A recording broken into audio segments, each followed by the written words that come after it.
November 12వ తారీఖున నియోజకవర్గ కేంద్రాలలో ర్యాలీలు నిర్వహించడం. 175 నియోజకవర్గాలలో కూడా నవంబర్ 12వ తారీఖున జరుగుతూ ఉన్న ఈ కార్యక్రమానికి ప్రజల్లో ఇంకా అవేర్నెస్ క్రియేట్ కావడం కోసం అని చెప్పి ప్రతి నియోజకవర్గంలోనూ నవంబర్ 12వ తారీఖున ర్యాలీలు నిర్వహించడం. మళ్ళీ ఈ నెల 10వ తారీఖున, డిసెంబర్ నెల 10వ తారీఖున మళ్ళీ 175 నియోజకవర్గాలలో ర్యాలీలు నిర్వహిస్తూ ఈ బండ్లను జిల్లా కేంద్రాలకు పంపించే కార్యక్రమానికి శ్రీకారం చుట్టాం.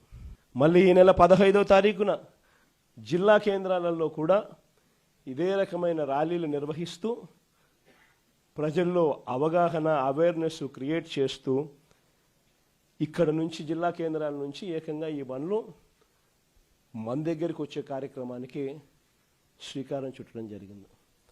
దాని తర్వాత ఈరోజు మీ అందరి సమక్షంలో మళ్ళీ మనం ఇక్కడ నుంచి బండ్లను గవర్నర్ గారి దగ్గరికి పంపించడం, ఆయనకు చూపించడం కొరకు పంపించడం రెండూ చేస్తున్నాం.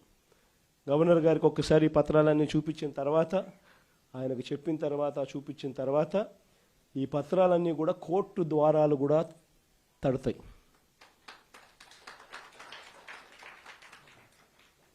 కోటి 4 లక్షల సంతకాలు చేసిన ఈ డాక్యుమెంట్స్ అన్నీ కూడా భద్రంగా కోర్టు ద్వారాలు కూడా తడతాయి.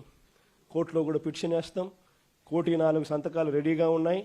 మీరు ఎప్పుడు అడిగితే అప్పుడు అఫిడవిట్లు మీకు చూపించేదానికి బండ్లన్నీ రెడీగా వచ్చి మీకు చూపిస్తాయి అని చెప్పి కూడా కోర్టులో కూడా అఫిడవిట్ కూడా వేయడం కూడా జరుగుతుంది.